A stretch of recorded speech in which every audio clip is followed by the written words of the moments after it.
Okay.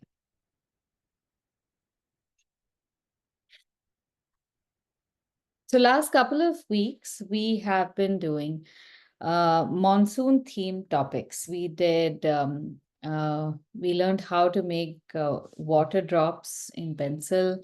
Then last week, Susan helped you all make that water dropping into a pool of water. So you made ripples. So today I'm going to take that further and just focus on the reflections of objects in water. So I'm going to do a small exercise with you. You've all seen the pictures that I have shared on the group. I'll do a little explanation about what this exercise is going to be about. Now, I have often come across many people who want to who when they're telling me about their art journey, they often say, I can copy anything, or they'll talk about their kids and say, my kid can copy anything, but they don't do anything original. So I've had a very contentious relationship with this idea of coming up with something original. And many years ago, I have hunted out through articles and gone through other curricula which help people make original art. But there was one very clever person who said that now at this stage, or maybe even several 100,000 years, we have not been able to make anything original. So forget that pursuit altogether. At the most, what we can do is be creative, and we can be creative in our expression. So in that field of being creative, how can you make sure that your work is at least an original out of you? That is how much we want to limit it to. So you do not want to be concerned about whether your artwork is the first original painting that was ever made of that kind. You don't want to go there right now, but you do want to explore into making something that is more imaginative, that is more expressive. The difference is that when we make, say, a drop of water falling into water and creating ripples, we are taking a reference image of something and we are practicing the ability to see something and replicate it. So this is more representational art. The other art that you will see, so sorry, in the representational, you would have everything that we have done so far. You will have food illustration, portraits, animals, everything, because it represents something very directly. So today I want you to explore a little bit of abstract. Again, I'm not an abstract artist, and I'm very discerning about what I consider good abstract art. I have found that a lot of people gravitate towards abstract art, especially in acrylics, because they think that is the easiest thing to do. It satisfies their urge to be painting, and that's good. That's perfectly fine. But there is a lot more you can gain if you go through the route that takes you through representational art, that is realistic art. So I want to explain that confluence today, or good word, confluence, because we're talking about water any case. So today's topic is going to be about reflections in water. So in this case, what we're going to see is mostly recognizable items losing their identity in something that is not controllable. So you don't have straight lines. You do not have accurate colors. You don't have forms which sit next to each other to tell us what that object might be. So in that pool of water, when there are ripples, an existing object itself reflects as an abstraction of itself. So we are still staying very close to representational. But what we are going to create out of it is going to be an abstract. Okay, so in order to start this, I want us to do this one exercise. And if we don't do this exercise, even in that abstraction, we would probably be making only a very representational picture. So we have 7 images here of different things reflected in water. When we talk about abstract art, and when we say that that art is not communicating directly what it represents, then what is it trying to say? So abstract art often tries to get past the obvious and tries to connect with us at a very emotional layer. So the first thing that often happens if you go to a, say, a modern art museum where you encounter an abstract painting, often there is confusion because we have been, at least in the Indian culture, we have been groomed to say you like a painting or you don't like a painting. But most people are not asked about what do you think about it, because most people are told don't think. No use thinking. Everything in terms of art, or especially modern or new art, has been to appreciate by not thinking. So movies, don't think about it. Songs, don't think about it. Just enjoy. So here you are forced to at least contemplate. That can be a good thing for somebody like me, who can stand in front of a painting and see it from different angles. So when you encounter an abstract painting, apart from just like or dislike, it also starts giving you a sense of other emotions which may not necessarily be that crisp, that black and white. So you would probably feel a sense of harmony or disharmony. So that's not really an emotion as much as how you sense the objects around you. You might feel that there is some kind of story the picture is telling you. If you are the types who are very poetic, it will start giving, you'll start seeing certain forms that are talking to each other and are creating some kind of narrative that you can then attach to. And the best bit is that any abstract painting, I can guarantee, even if you take 2 people, 2,000 people, 200,000 people, they will all have a different experience. When you take somebody in front of, say, a classic painting where there are people who are doing something, and if you know the story about it, you will look at that and you'll say, oh, the Shivaji Maharaj is so well portrayed, and this is an Abhishek or whatever. And you feel great, and that's about it. But when you start seeing an abstract painting of just lines and forms, for some people, they will look fluid like water. For some people, they would look like dancers. And it would all come from your own personal history and personal experience. So now I want you to take this, and when we see these pictures together, I want you to, in the back of the page that we are going to paint, write down 1, 2, 3, up to 7, and just try to see what you feel when you look at that painting. Now you're free to feel whatever. If you say, look, I don't see anything, I just see a boat, go ahead and just write that. Don't force yourself to feel anything. I've tried to do that when I went to NGMA once, and I said, oh, I must feel something with the painting. Nothing happened. So don't do that. But the ones that you don't feel anything, just let those go. At some point, once you have rid yourself of the obvious, then that which is subtle will start rising, and you'll say, maybe I sense something. And then that is where you start beginning. Keep yourself comfortable through the exercise. So I'm sharing this set of images.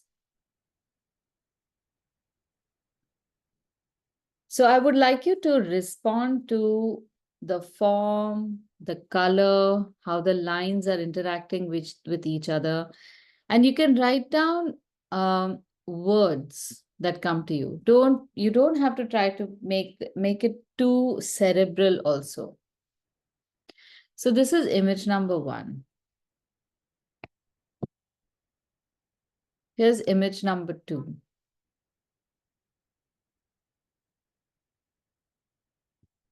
Here's image 3. I'll go over the images again. Don't worry, it's not just one time, because when you look at it a second time round, something else might reveal itself. This is 4.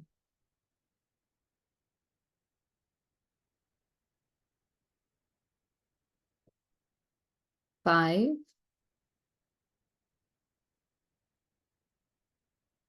6, 7. Okay, we're going to go backwards now. This is 6, 5, 4, 3, 2, and 1. Okay.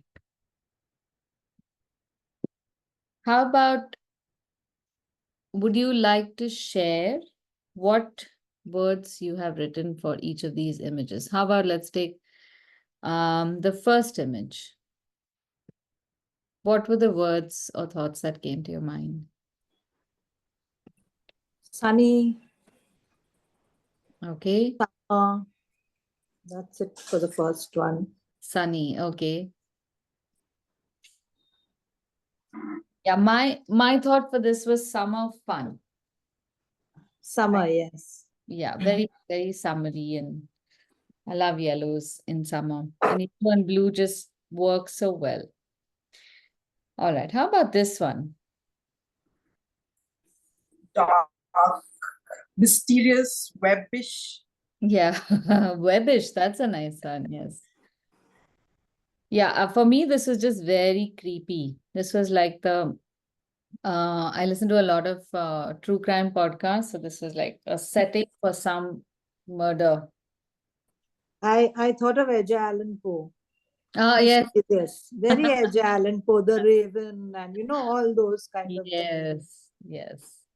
I wrote distorted. Distorted. Okay, yes.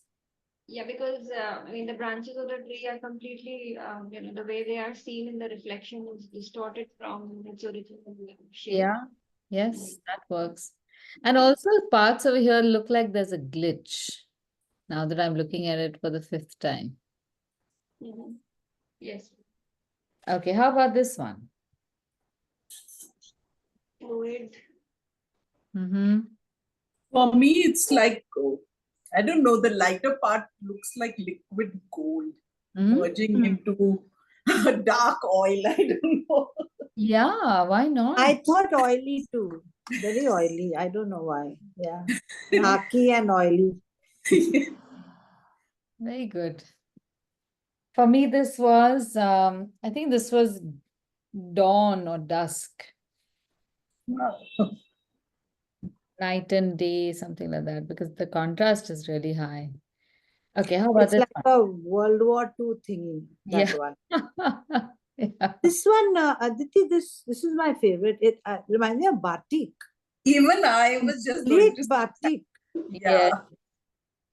I don't know how it does that though. Why Yeah. batik? Because I can't even tell what the original. Because of the could be. cracks on the Yeah. orange, and Yes. then this white outline and black. Yes. The wax cracks like it does on the orange. Correct. Okay, how about this one? Flag of USA. Yeah. Yes. England, red, white, and blue Union Jack. Yes. Oh, wait a minute. I think. Uh-huh. Vidya's responding on the message. Luckily, it comes up, so you can hear. Okay. And then next one. Okay. What does this look like? I can see two crazy faces. Yes. Same here. So while we spend so much time on trying to perfect portraiture and draw perfect eyes and whatnot, even something like this, just random dark lines, white spaces, negative spaces that have just come together, still make us see faces. So you must always remember this. The phenomenon is called pareidolia. And It is such a powerful phenomenon which all humans suffer. So when you are in a position to, or when you wish to make something like faces, don't limit yourself to making faces that you feel are perfect faces. You can experiment. Just make a circle, two dots, and a line, and we still recognize whether that face is smiling or not smiling. We've been using emojis for several years now. So, what do you need to communicate? That should determine how complex you should make that face. Okay, how about this one? Commotion. Okay. Dislike. Okay, Vidya has written dislike. Very ambiguous. Sorry? Ambiguity is what came to my mind. Ambiguous. Okay. So for Dull. me, it felt like the perfect image for the monsoon this year because it looks like flooding. It looks like it's in a place where there is some kind of building or construction or something like that, which there's so much in Pune. And there is flooding in those areas, so you can only see these wires. So I like how the forms have been created in this. I like the lines. The color is really ugly, but if we just remove that, you can see some very lovely structures that the lines are making and very simple. Actually, I love the colors in this. There's this beautiful khaki and black. It's like a monocolor, like a monochrome. And Yes. it reminds me of the reflection of one of those, you saw the Paris Olympic, those sailing ships, the ones with lots of sails. This is what a Right. reflection would look like of one of those gorgeous things. It could be that. Yeah, it could be the mast of a ship also. Yeah, Give that and then sense. the sails. Yeah. No, the color, it was when I saw the color first, I hated it. Over time, I have enjoyed making the color, but still it's not one of my favorites. But okay, so what we're going to do today is recreate any one of these. You can choose whichever one you want, and you don't have to recreate the whole thing. I want you to be able to just take a small part of it. Let's say if we take this one. Here we have limited colors, so you really don't have to. You can actually make this in pencil as well. And all you need to do is create a semblance of this. We do not want to recreate. I mean, there's no need to make this line very accurate or anything. So what I want you to see is in the construction of this loose line, you will be able to create something that looks liquid. So we will shade this in, maybe paint this completely in black, or if you have ink, you can paint this part in ink. And the rest we can shade it in pencil, or if you want, you can do it in watercolor as well. Or there's one more thing you can do. Shade this in pencil first and then put down a watercolor wash. Even that is a very legitimate technique. We never use it, but we can try it for this. Now, to give you a proportion, it always helps to make some kind of proportion for the picture so you know where you're headed. I usually take the proportion in the form of basic shapes. So I have a square. I start off with a square because you can always tell the length and width is going to be exactly the same. And at one point, I will make a line at half the distance.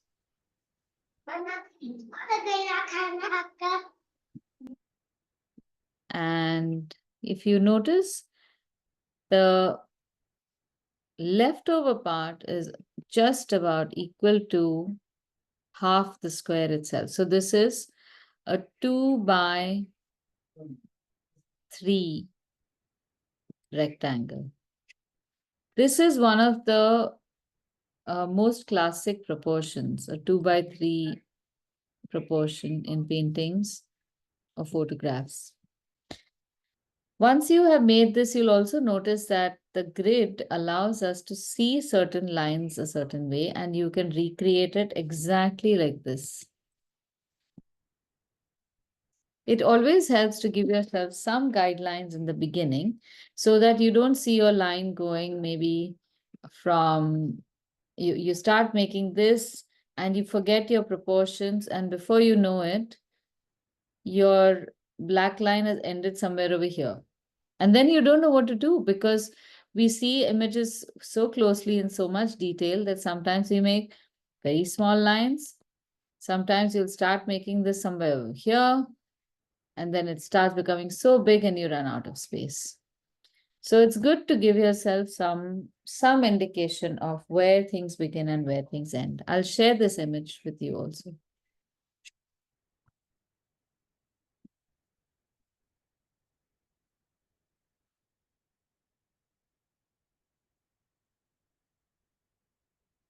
Yeah, okay. And rather than nothing, nice to be both of you. Thank you. One to making sure that you make it possible. I don't know if you would like to know anything more about me, if that's okay to do that. Otherwise, now, those of you who have a paper tape, or if you've got stuff from last time or before that, use the paper tape to mark out the rectangle, the 2x3 rectangle. And I'll show you how you can do that easily.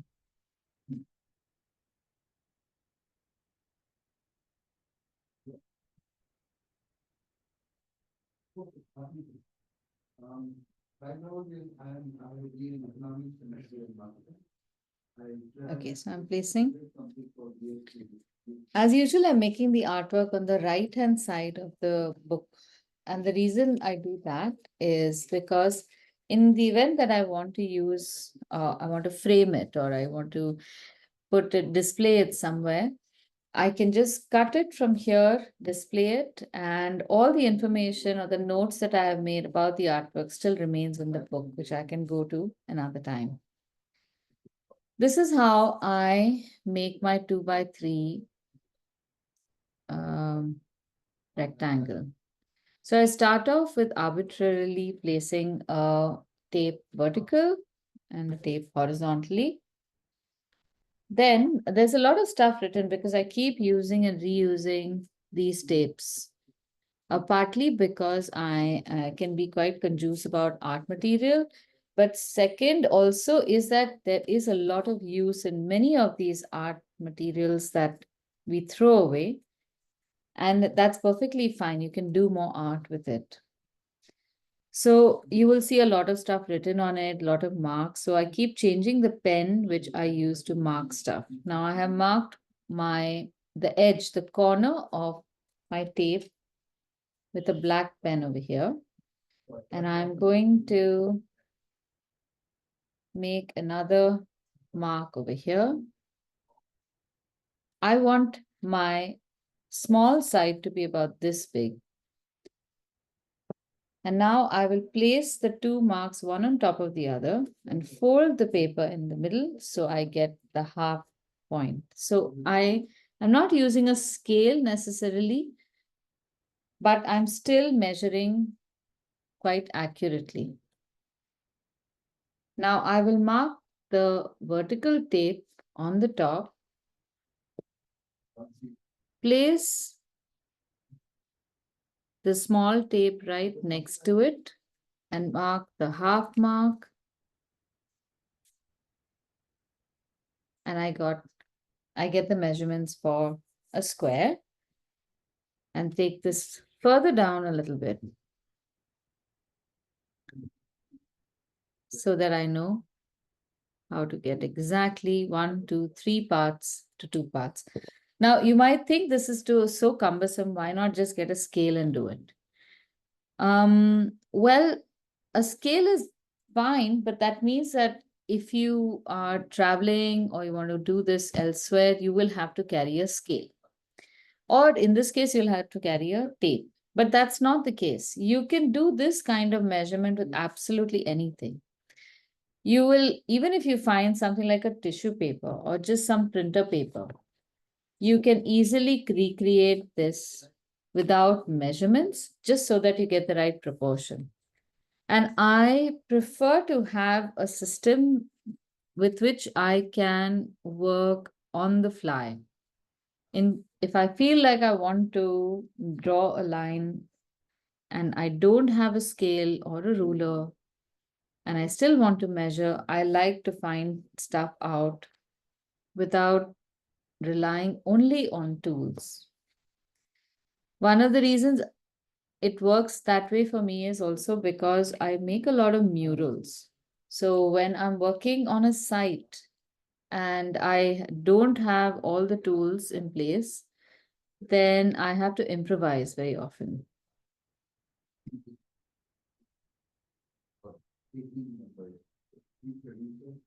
Okay, and I have to keep adjusting so that I know I get an exact rectangle. This is another thing that I insist on. Measure twice, thrice, 4 times, 10 times before you start. And then once you have taped this, then don't look back. Then don't worry about, is this line crooked or not? Do all that in the beginning. Now we have these. From here on out, we are not going to look at accuracy at all. And we start building the shapes. For those of you who are comfortable without making the grid, just go ahead and start making the shapes. If you feel you need to use the grid, then don't make very dark lines on the grid. Just make a few horizontal lines and vertical lines so that you can get a sense of the grid. Drawing the whole grid is really not to anyone's advantage. You will have to spend a lot of time erasing the lines and thereby damaging the surface of the paper.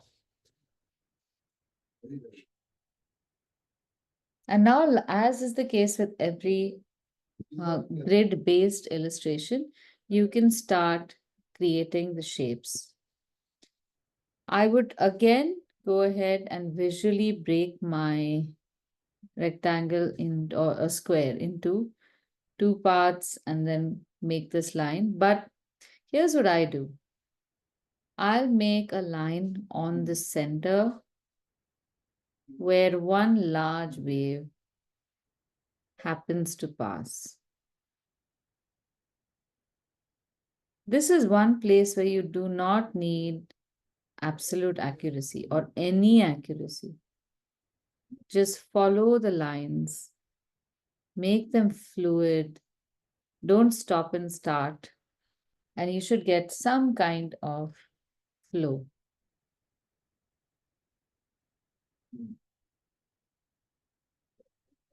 If you just make your lines nice and graceful, I think there's one topic where you just cannot go wrong. As in, at the end of the day, our painting will still look like flowing water.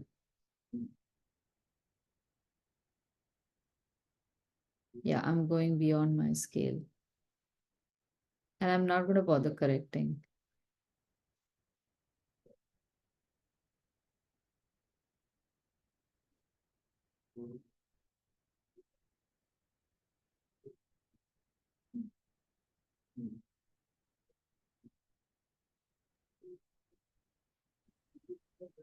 So, Aditi, do we look at the reference image or just do it without, with the impression that we have?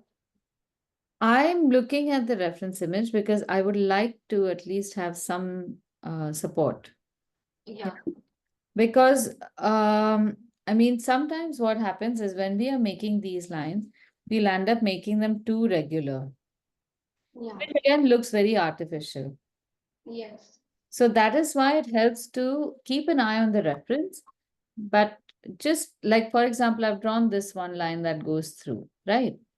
But now I want to draw the supporting shapes. And I know that in the, sorry, just being embraced by this shape are two shapes. So, there's an inverted C shape shape that's slightly smaller. That's like this, and it's over here. And though it may not be exactly accurate, it still reinforces the same flow. You get my meaning? Yes. So in terms of placement, what shape goes where, it helps to just work with what we have over here. Got To some extent.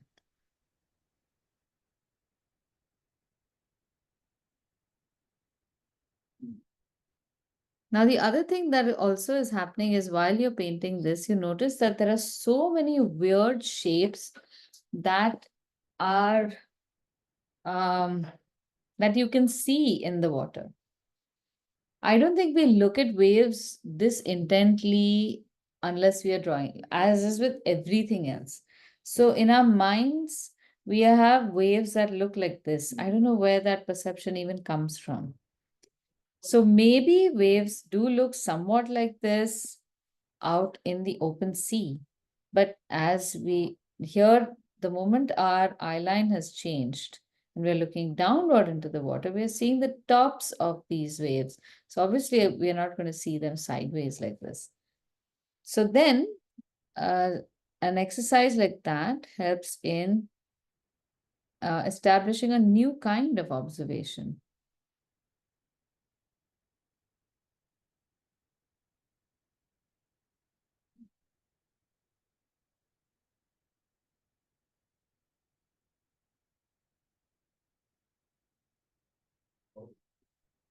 And your involvement in this. Okay.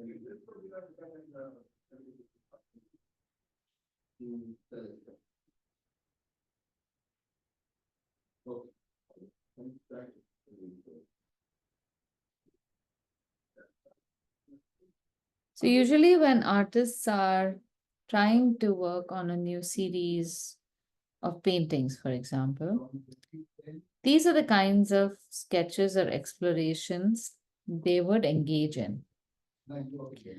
They will often gravitate towards one topic and try to explore all its possibilities.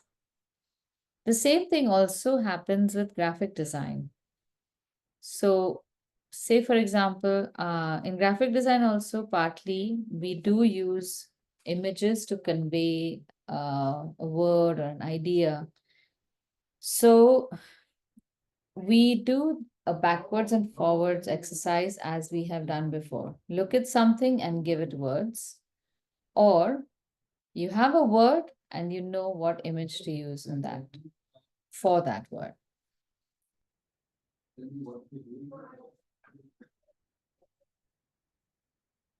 Now, once you've got all your lines done, you will see some amount of shading.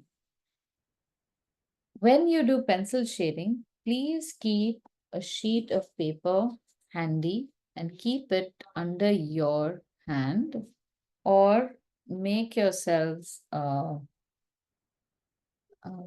sock. I guess what could be? It's like an artist's sock. I've just taken an old sock and cut off its foot and made a very small slit. Remember, if you're doing it for yourself, make the slit just about a centimeter or so because it will expand. This way, when I keep my hand down, the oils in my hand will not smudge. Of course, keeping a paper is also good. Now, there are very subtle shadows in the light part. So you may not see all of them, but you will start seeing some of them. Move to the image that does not have the grid now. And just from the top, try to see where you have those shadows and start adding a little gray in that space. You have to hold the pencil very lightly and just start grinding the graphite onto the paper's surface in the right place.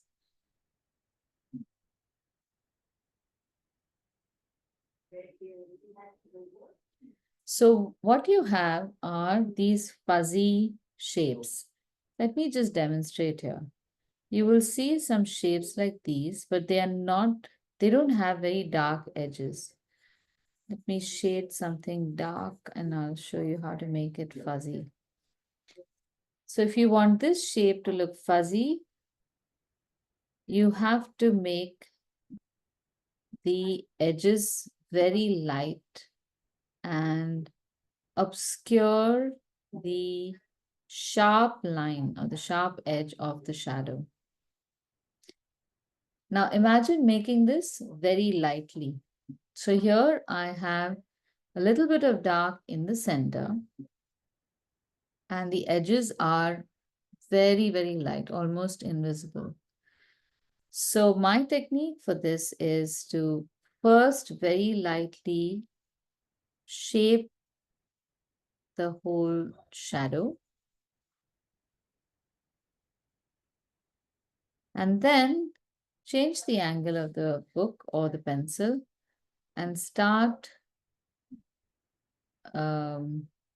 darkening just one part of it towards the center. But make sure that your pressure is the same. It must be the lightest pressure that you can make.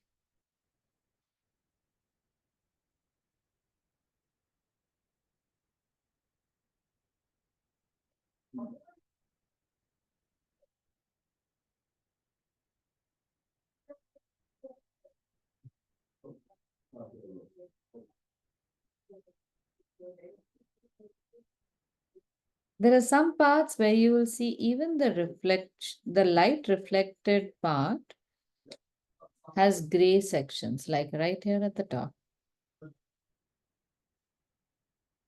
Okay, one thing now is as you proceed to shading, any place where you come across the guidelines and they're not getting shaded away, just remove them because they are straight lines and they will look very, very odd in our picture, which has no straight lines.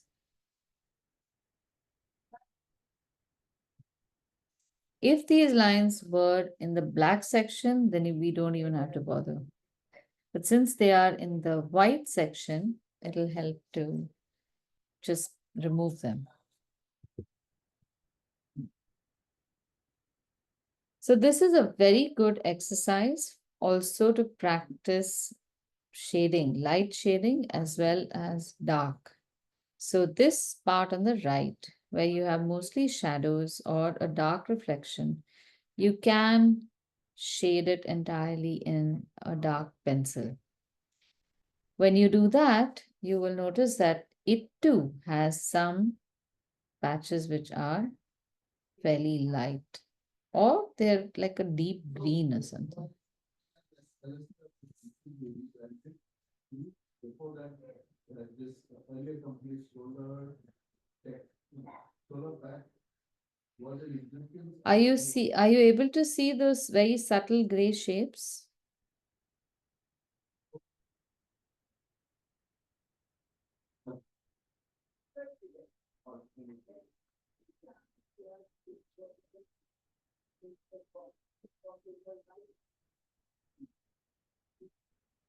Now, just as an exercise, before we finish the gray part, let's paint the dark part.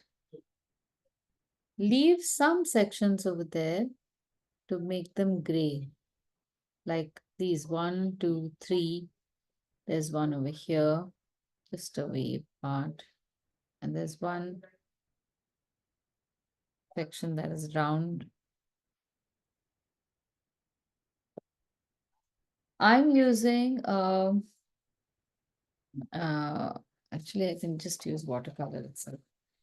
But if you want it to be really pitch black, then I recommend using black waterproof ink. for that. Maybe I can demonstrate today. So we paint with the ink, I mean with the brush and ink. Yes, you can paint with the brush and ink. Okay. So even this ink, it helps to dilute it just a little bit. Maybe 20% water so that it flows well. It still remains waterproof, but it helps that it has some flow. Otherwise, it can be really thick. And don't use your 100% favorite brushes for this. Always also wet the brush before you put it in waterproof ink. Sometimes it just gets stuck in inside the edge, inside this part of the brush. I don't know what it's called. I used to know.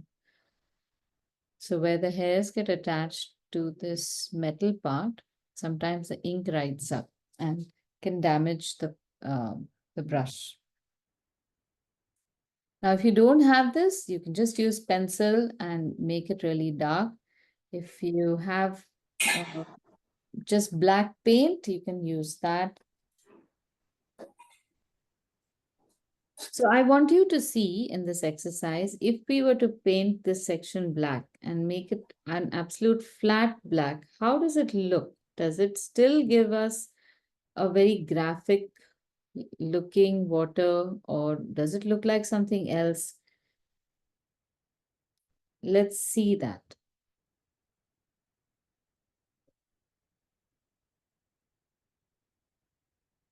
Can we use Sumi ink or no? Sumi ink is not waterproof, I think, but you can use Sumi. Why not? Then we won't use water for the rest of the painting. We'll just shade it in gray, and at best we will maybe use a paper stump or something. Aditi, I have this Camlin fountain pen ink. Can I use that?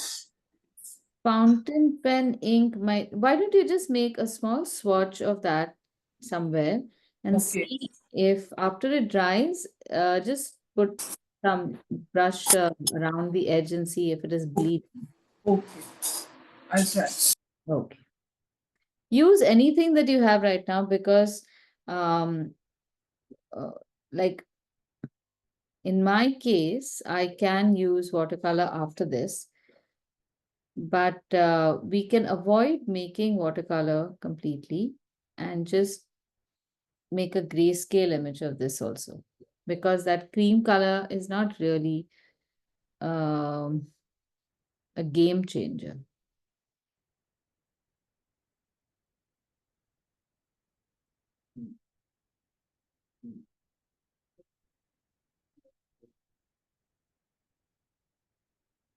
Those of you who want to pick up this ink, I highly encourage it, because it helps to, at least when you are working on fine lines or something, if you can work with a drawing nib like this or like this, it helps you to just save on using too many of those micron pens.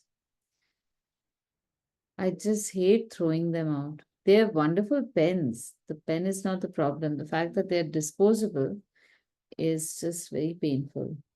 So the next best thing is, if you want to paint large sections of your painting in a black, don't use micron pens. Use this waterproof ink instead. Even this is not cheap, but at least it does not pollute as much as the pens do. And at some point, if I collect enough charcoal, I'm going to try and make this ink myself. I don't know if it'll become waterproof, but we'll figure it out. And when you say you talk about individual as employees,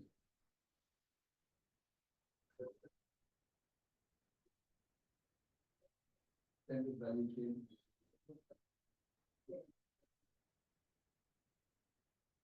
So when painting something like this, you have the freedom to also imagine what are the possibilities now with this.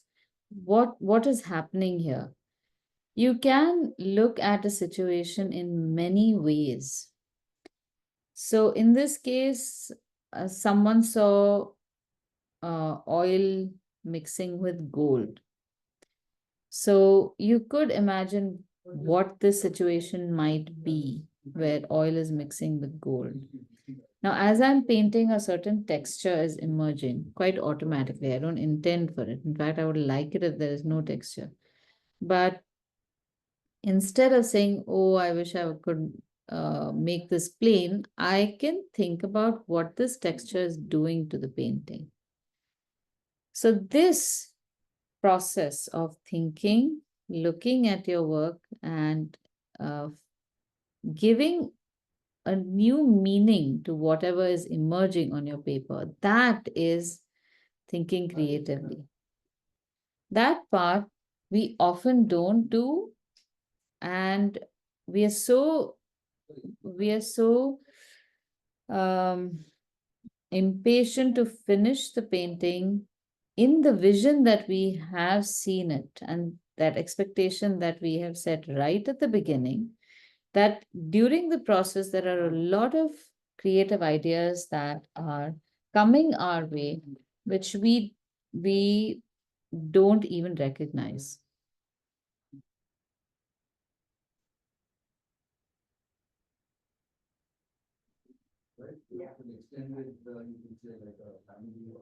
So this particular shape that I'm making over here could easily be some kind of dragon. Just this mouth of a, maybe even a seahorse. And would I be able to make a convincing seahorse which has a different, a certain kind of a body or a flow?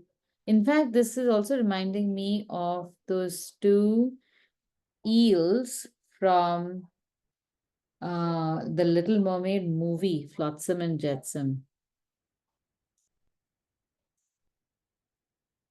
So thinking creative is a muscle. You have to train it. People who are creative are constantly engaging in it, and those who work in the creative field have received training for it. But it is not something that you're born with, let me tell you. Somebody who is often accused of being born creative, I don't think I had that. I just had the patience and the bent of mind to keep looking at things differently. And at some point, I hit upon something that worked. And that was it. And nobody else did the same. That's why I just learned, I became more creative in that group that's about it. So you will often have encountered a common trope about how lost artists seem. That I remember in movies also in the past, they would always show the artist being really poor, carrying a jhola, and just walking about in the park like he has no care, perpetually disheveled, and often in need of money. So I don't know about the often in need of money. Yes, of course, all artists are starving. If you're not starving, you're not a good artist. But the most important thing is, however, when the artist seems like they're lost in their own thoughts, what are they thinking? That part it's wonderful to explore, because you can look at one thing, think that it's another thing, and then toss that idea in your head and say, okay, what if this, what if that? And that can be either very annoying for some people if that is not your nature, but it can also be fun for a little while, once in a while, And then you get into this habit of seeing things that are not there very obviously. Like people who have a sense of humor, they can make jokes out of anything. Sometimes I feel jokes are all around us, but it takes somebody with a special brain to put things together and say it out. That's the same thing with creative thinking as well, in terms of art.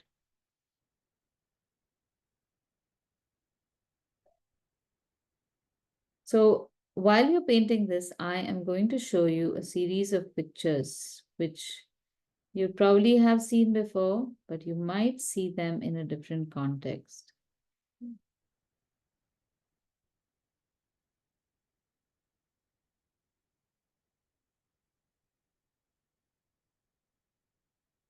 Okay, see the way it's going, I don't think I even need to make the gray shaded sections for it to look like this is liquid. So at this stage, I will wonder whether adding the gray will add anything to my picture or will it take away?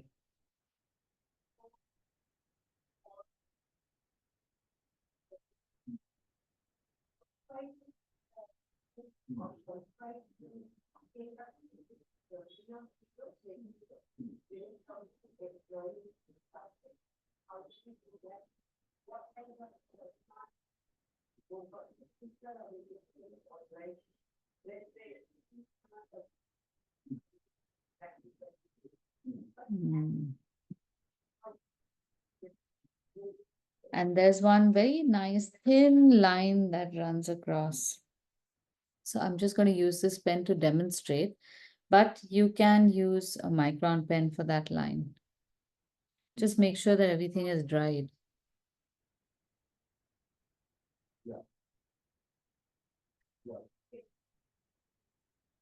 There's one line that goes around this shape.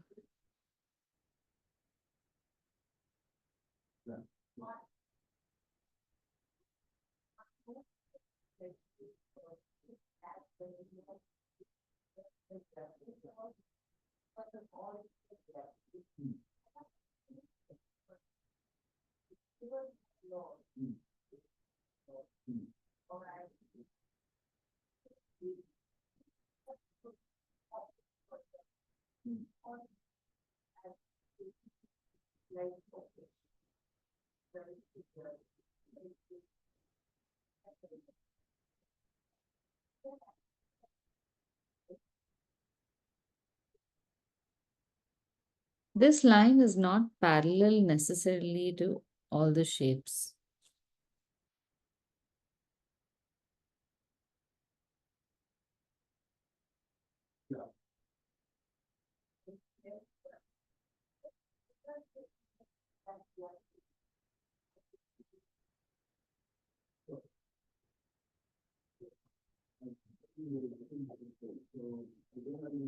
So imagine a painting made like this.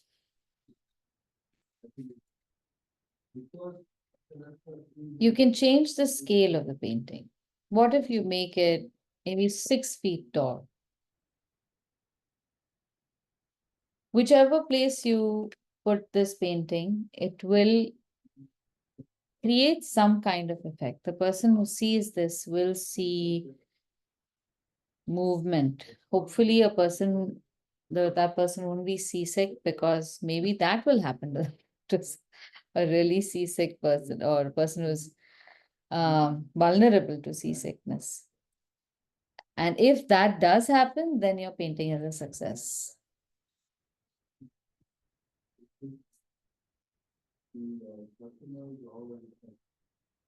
This must be what oil spills must be like, no? Sometimes. It could Oil be. spills on oceans, huge patches of.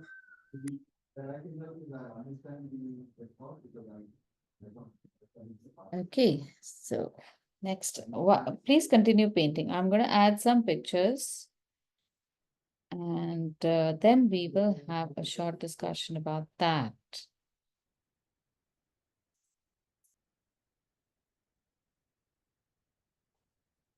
a firm that offers a range of ESG services, usually after doing, we are very qualified.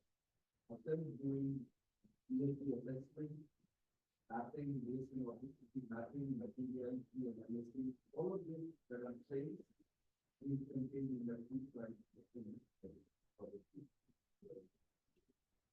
So we are fully capable of continuing to undertake all of There's these. a dark green going to the black. Do we show that? Yes, I've shown it. No, I'm talking about the, let me show you. In the black. Out here. There's a dark Yeah, line. yeah, dark green. Show it if you want to. I'm just trying to keep it minimal.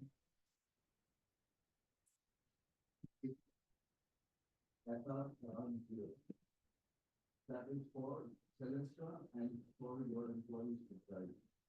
Now, I'll put this down. I don't go to the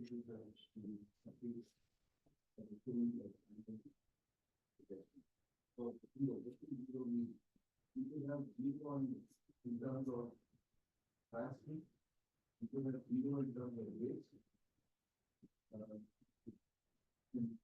I mean, you can look at every and any damage for the physical portion.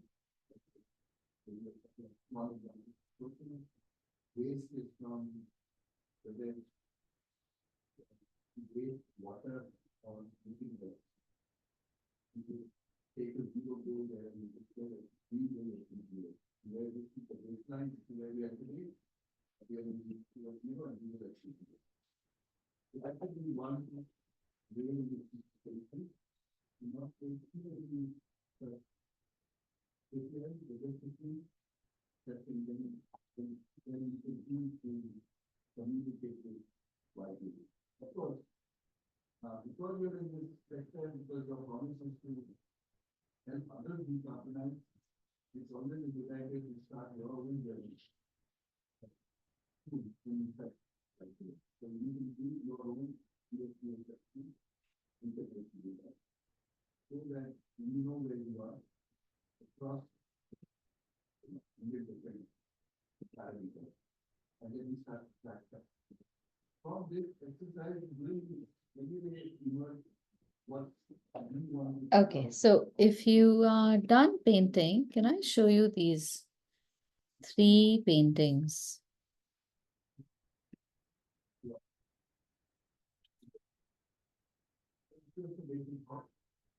I'll just share my screen so we can speak about it. This is a very famous painting. You must have seen it by now. Here's a treatment of reflections. So while we are seeing only forms, this painting shows something as a form and the reflection of that form. Can you see it? Yes. There are those 3 swans, I think. Yes. And do you see the swans reflecting as elephants? Yes, yes. So this was obviously Salvador Dali playing, having fun, saying, how can I take something like swans and then turn it on its head, literally, and make them work like elephants. So at some point, he must have seen that the shape of the swan's neck and the trunk of an elephant are similar in their nature. For that matter, tails of cats are also the same way. So once the painting is done, you feel, oh yes, this is so obvious. Of course, you can see it like that, but it needs a creative mind to put them together. Also, to make it convincing, in the backdrop of the swans, he has placed these dead trees. Then he has also reduced the width of the lake in the foreground, just enough for us to see only as much of the dead trees as is needed to proportionately settle underneath the inverted swans to convincingly look like elephants. I mean, there's so much thought that has gone into this. If you try to recreate how this has happened, you start appreciating that the artist has really must have made 10,000 sketches and then arrived at this as a fabulous solution to something that he wanted to show. So it's almost as if he is trying to exhibit that, guys, have you noticed that a swan's beautiful, graceful neck and an elephant's trunk are exactly the same? And they say, no, we don't know it. And then he says, okay, I'm going to show you tomorrow. Now, the next one is one of my favorite artists. So this is a Dutch artist named M.C. Escher. And he made lithographs and woodcut prints. So this is a lithograph in which he has filled up the space with dark color to show liquid and kept all that is not liquid blank or white.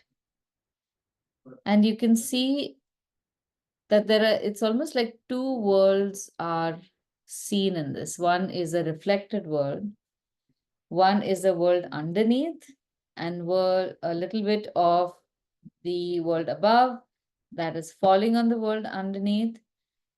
The leaves create such a lovely barrier. The fish shows that it belongs in another space, but the trees are almost encroaching in that space through just their reflections. So they're there, but they're not there. The trees also create a negative space around the fish to accommodate it for the composition. Now, again, this is a sight we've all seen so many times, but we don't think about how can I make this my own.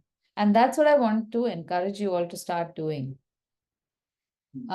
Make some sketches, write down some ideas, and try to think about how can I abstract this. It's not a one-time thing, and it's the first ideas that you get may be brilliant, but they need to keep coming. Okay, now this one I absolutely love. I'd love you to see this and try to, if I were to ask you to write a small excerpt or small note about this print, this again M.C. Escher, what would you say you see, and then how would you interpret it? One way of doing it, where this will not come Footprints on a puddle. Prints on a puddle, yeah. Footprints in a puddle, yes. I feel as though something has broken and we're seeing through that gap, and that's the image we see. It's from a height. Right, right. Something is cracked open and we're seeing that image inside. Correct. Texture is that looks like a carpet that is torn and we're able to see. Something like that. Okay, that is also there. Yeah, why not? So it looks like a hole in some kind of textured thing, which also has footprints. So the way I see it, everything that we see as textured has evidence of humans. You have footprints, you have tire tracks. That which it is trying to show, which is a puddle of water, is actually not even there. There's everything around it and in it, but not the puddle. And in that itself, the puddle reveals itself. Then the reflection of the tree inside the puddle is all nature. There is no human there. There is no there's no man-made object that's seen there. So in the reflection, you see nature. The reflection is surrounded by everything that is man-made or affected by man, not even man-made, I would say. So this is again using the idea of reflection very poetically. There's a whole, I mean, I'm sure some great writer could put words to this and make it more profound, I guess. But this is something that's very ubiquitous. You see it everywhere. But what you perceive and what you see and what you think you see and what you ought to see, there's so many options. All right, now one last series I'm going to share with you while you'll continue painting.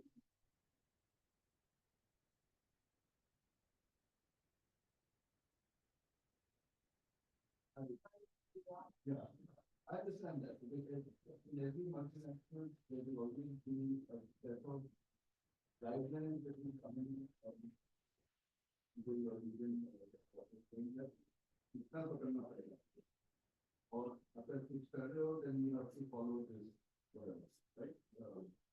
The within the guardrails of this, you do what you want. So if you think reporting, you have to be reporting after this thing.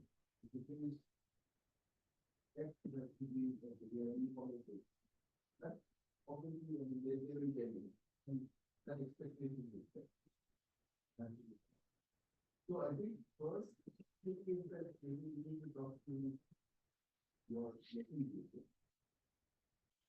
You need to be clear with the new talk to them. So what do you say? This is just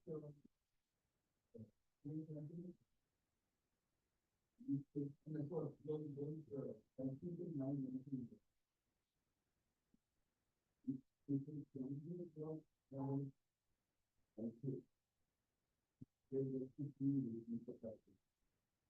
Okay.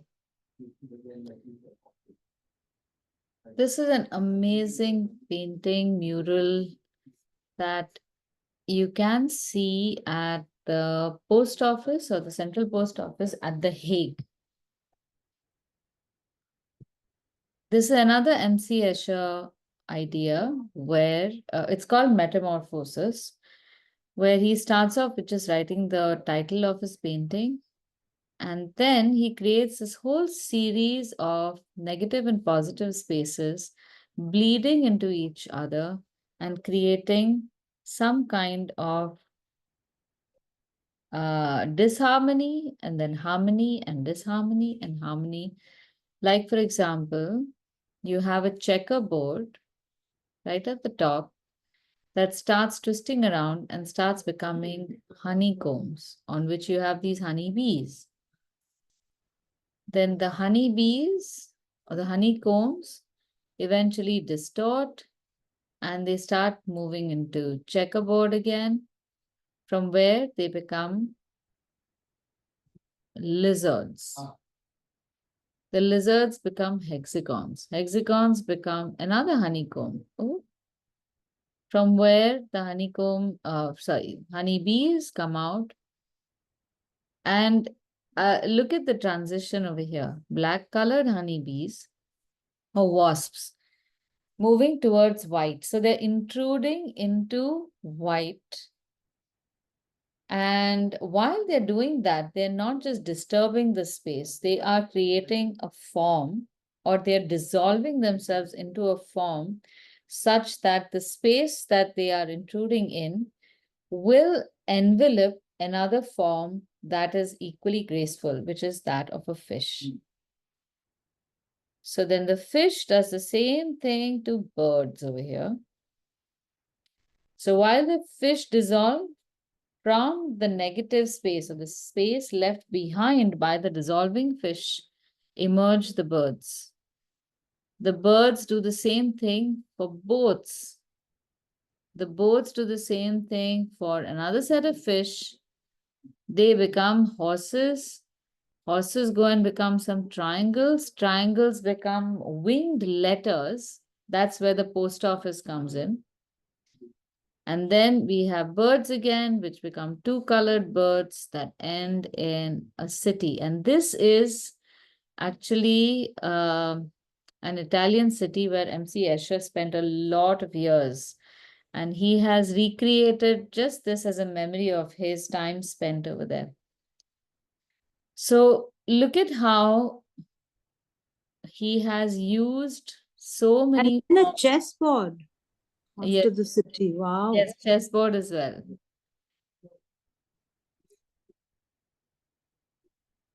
So this, something like this does not come out of thin air, is what I'm trying to say.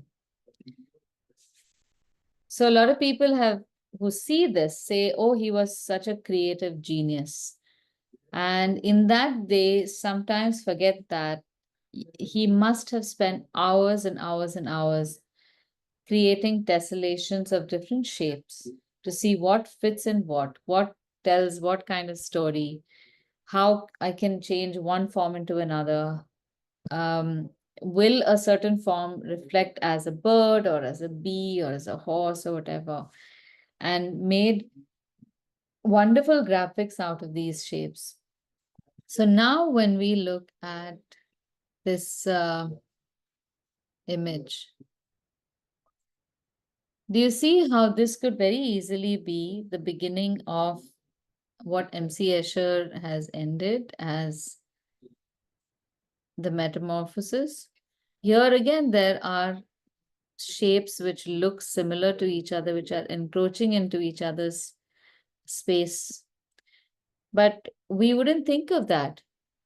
We have just thought of them as white color going into black, black going into white, and then dissolving. But this could well be where something like this came from.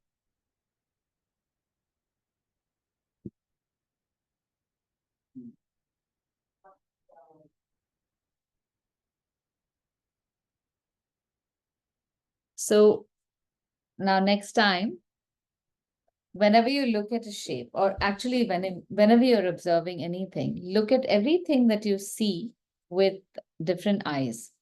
And to help you remember that, or to help you just get more involved in the thinking process around that subject, take pictures of small sections of things.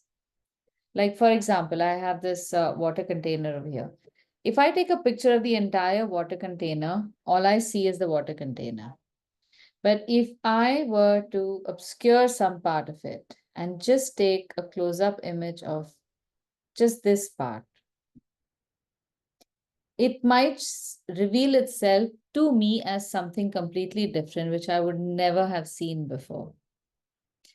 Look for peculiar angles to shoot images and see if that makes that image lose its identity because it is fractured. And therefore, then you can take it and put it somewhere else and give it a new identity in a new form. That is where your creativity will really shine. And then when you are comfortable with all sorts of painting techniques and you don't have to worry about, do I have my eraser around? What if I make a mistake? Then take these two together, ability and imagination, and then you will have your first original painting. Yeah, the classes are for the ability. It's just for the ability, yes. Because if you don't have that training of how to do this, then you can have any amount of imagination, but you have to have the basic techniques. Yeah, so And it will just take that's what longer. we're learning. Yeah, but It'll that's take why we're doing classes, right? At Yes. least we know how to paint water or look at Right. stuff. Correct. Then we can match it with the imagination. Correct. Okay, so how are your paintings looking?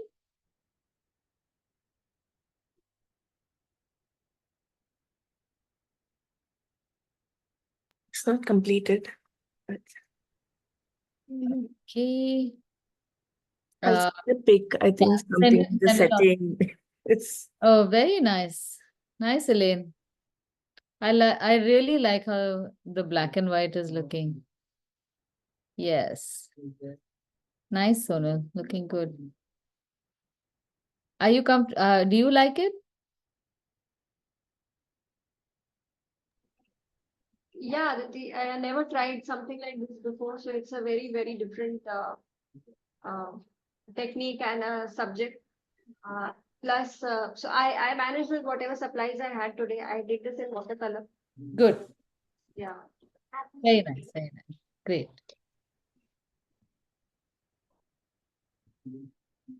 Hi, Vidya. Hi. Oh, wow. Look at That that. looks like. Hi, Vidya, looking Hi. gorgeous. Hi. Good to see you. Lovely, it's looking. Lovely. Very nice. You finished your shading also. Wow. No shading. I just penciled it in and then went over it with a wet brush. Nice. Very nice. Wonderful. Very Nice. It's nothing like the original, but it's my. No, No, you don't have to. You don't have to. Yeah, you Yeah. don't. My ripples were different. They will, even mine are different, but they still look like ripples. That's the best bit. Okay, super. So yes, so next week we are beginning the module on textiles. And this is again a topic that I choose, which is only largely for skill building, but it comes in very handy for the module we're going to do next month, which is portraiture. So in portraits, you will have people wearing clothes. If you don't know how to illustrate textiles, then you will make the face nicely, the body is good, and the fabric starts looking really bad. So they will tie in together with each other.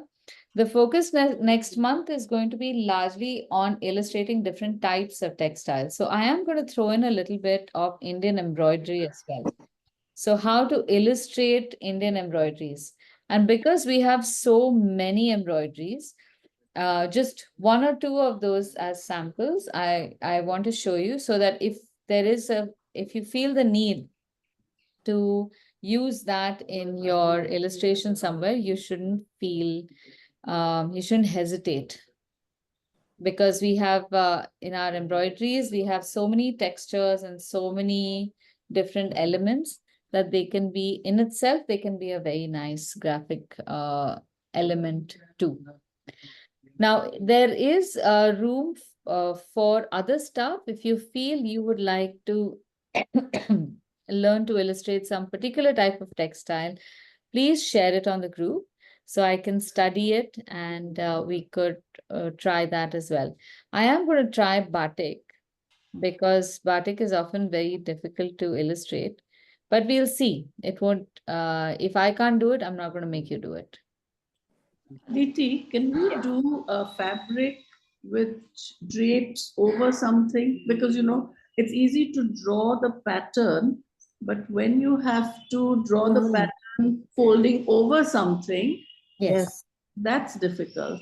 Yes, we will be doing that. So we Yeah. will not just flat patterns, No, we no. will also be showing how you can draw them when things are folded in it, or it's on a table or something like that. We Yeah. will do that draping. Yeah, we've done those simple ones. Those were really tough. A scarf, Yes.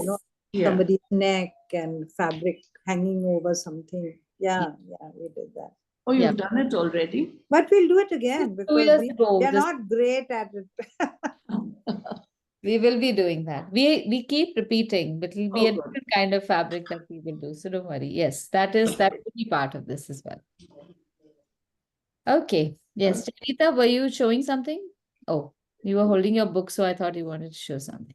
Okay. I have one question. It's not related to reflections, but when we want to show anything underwater, are there some tips to keep in mind?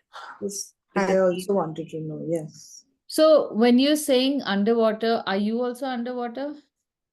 No, No, we're like we are taking looking them at that out, fish in the water, like right? a fish or a leaf floating in on, and then the reflection under, or the fish is just underneath in the water. So yeah, so there are drawing anything underwater, look for a picture of a lake or something, and you will see that there will be layers of items. And in many cases, the items which are on top will be lighter. So in a painting like that, it would help to use masking liquid.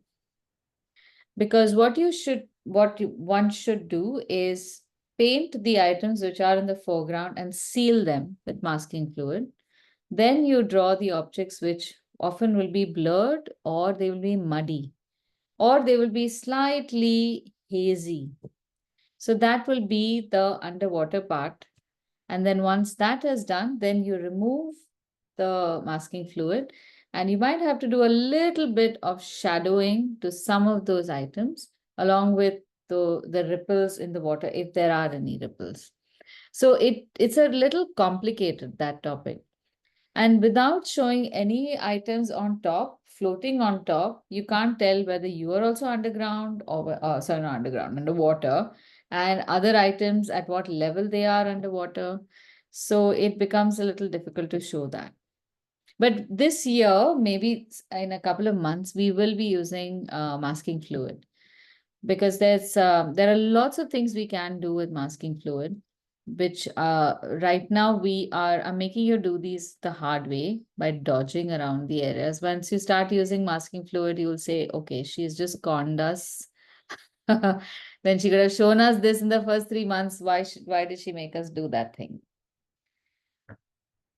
Okay, all right. Does that help, Janita? Yeah, thank you. All right, so I will see you next week. If you think of anything that you would like to do that's related to textiles, clothing, different types of textures, do share images on the group. We can have a discussion. I can do some research and also study them so we can recreate. Okay? So when in your Indian ones, will you be doing like embroidered like or Banarasi or something that gives a glint of gold, maybe Zardosi or any kind? Well, not exact, but look as if it's in gold or above. Yes.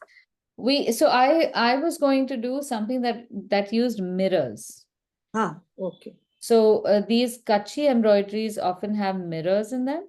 So I was going to do a small sample of that. And I've done this in the past. About 6 years ago, I did a project for a museum in Bhuj. So I had created all these illustrations, and making that mirror was quite amazing. So I wanted to do one of the. Yeah. Please share in your samples as well. If not doing them, at least we can have a discussion. And yeah. if you have the time, if we figure out a technique, you can just do that as homework through the week. Okay? All right. Thank you, everyone. Thank you. Thank At you. 11, no confusion. 11. Okay. We Bye. have to change the heading. I think we have 11. I'll change that. Bye. Bye. Bye.